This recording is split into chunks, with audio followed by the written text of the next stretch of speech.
गुरुर विष्णू गुरुर्देव महेश्वरा परब्रह्म साक्षात तस्मै श्री गुरुवे नमः। आदिशक्ती तुळजाभवानी आदि मायेचं मंगल्य वास्तू या माणसाच्या पोटी जन्माला घेऊन येणाऱ्या राजमाता राष्ट्रमाता जिजाऊ उभे हिंदुस्थानात आराध्य दैवत छत्रपती शिवाजी महाराजांनी या मातीला कसं जगावं हे शिकवलं, तर शेवटच्या श्वासापर्यंत या मातीला कसं लढावं हे शिकवणारे छत्रपती संभाजी महाराज। या तीनही मानवी बुद्धींना मी वंदन करते आणि माझ्या भाषणास सुरुवात करते। स्वराज्याचा जिने घडविला विधाता, स्वराज्याचा जिने घडविला विधाता, धन्य ते स्वराज्य धन्य जिजामाता, धन्य ते स्वराज्य धन्य जिजामाता। अहो, राजमाता राष्ट्रमाता जिजाऊंचा जन्म 1598 रोजी बुलढाणा जिल्ह्यातील सिंदखेड राजा येथे झाला। त्यांच्या आईचे नाव म्हाळसाराणी तर वडिलांचे नाव लखुजी जाधव असे होते। 1610 मध्ये वेरूळचे शहाजीराजे भोसले यांच्याशी त्यांचे विवाह झाले आणि तिथे दासी सेवक त्यांची काळजी घेत होत्या। एके दिवशी एक दासी जिजाऊंना विचारायला आली, सांगा राणी सरकार, तुम्हाला काय खावेसे वाटते, तुम्हाला कशाचे डोळे लागले? तेव्हा जिजाऊ म्हणाल्या, भरधाव गोळ्याची रपेट मारावीशी वाटते, भाला दानपट्टा तलवार चालवावासा वाटतो, वाघावर बसून मोगली राजवटींचा खात्मा करावासा वाटतो। मग सांगा, या मातेच्या पोटी कोण जन्माला? अहो, अखंड हिंदुस्थानात आराध्य दैवत छत्रपती शिवाजी महाराजांना या मातेने जन्म दिला। महाराष्ट्रातील प्रत्येक भगिनीने जीवचरित्र वाचायला पाहिजे, तरच आपल्या पोटी कर्तृत्वान पुत्र जन्माला येईल। एका भल्या पाटी सनही चौघडे वाजायला लागले, सगळीकडे साखर वाटायला सुरुवात झाली आणि तेव्हा छत्रपती शिवाजी महाराजांचा जन्म झाला। जिजाऊ होत्या तरी कोण?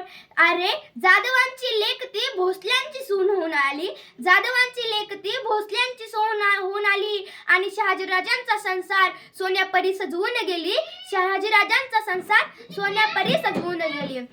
वाघाचं काळीज तीच वाघ तिच्या पोटी, वाघाचं काळीज तीच वाघ तिच्या पोटी आणि स्वराज्याचा ध्यास म्हणे जगदंब जगदंब तिच्या ओटी, स्वराज्याचा ध्यास म्हणे जगदंब जगदंब तिच्या ओटी। अहो, तिने शिवबांना शिक्षण दिली की सन्मानाने जगा आणि सन्मानानेच वागा।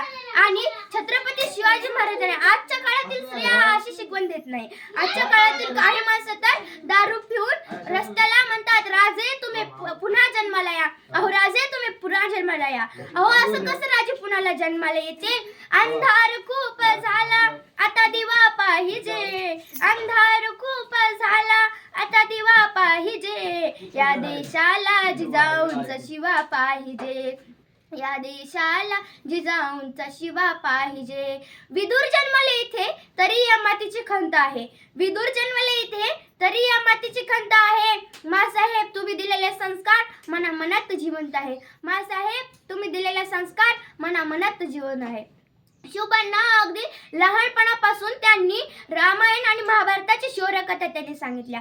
त्याचबरोबर राष्ट्रमाता जिजाऊंच्या मार्गदर्शनाखाली शिवाजी महाराज युद्धकला शिकले आणि गोरगरीब रयतेच्या सुखासाठी त्यांनी स्वतंत्र स्वराज्य बनवण्याची जिजाऊंची इच्छा होती। 1574 रोजी जिजाऊ प्राणज्योती मावळल्या आणि भारतीय पुराणांमध्ये आदिशक्तीचा उल्लेख केलेला दिसतो आणि या आदिशक्तीचा उल्लेख आपल्याला याच्यामध्ये सर्व जगाला या जिजाऊ माताच्या रूपाने घडले। राजमाता जिजाऊंचा महाराष्ट्रात पुऱ्या थाटामाटात जयंती साजरी केली जाते। त्यांना रघुजी, अचलोजी आणि दत्ताजी असे 3 भाऊ होते। त्यांना खूप संकटावर पार करावं लागत होता आणि जिजाऊ तुम्ही नसता तर नसता झाला शिवराय छावा, जिजाऊ तुम्ही नसता तर नसता झाला शिवराय छावा, जिजाऊ तुम्ही नसता तर नसता झाला स्वराज्याचा ठेवा, जिजाऊ तुम्ही नसता तर नसता झाला स्वराज्याचा ठेवा। आत्महत्येच्या युगात या जोपासतेचे वस्त्र बघा कसे नित्य आहे, आत्महत्येच्या युगात या जोपासतेचे वस्त्र बघा कसे नित्य आहे आणि आत्महत्येच्या युगात या जोपासतेचे वस्त्र बघा कसे नित्य आहे। पांडव राजे आता उल्लेख करून गौरव राजे हेच खरे परम सत्य आहे, पांडवांचा उल्लेख करून गौरव राजे हेच खरे परम सत्य आहे।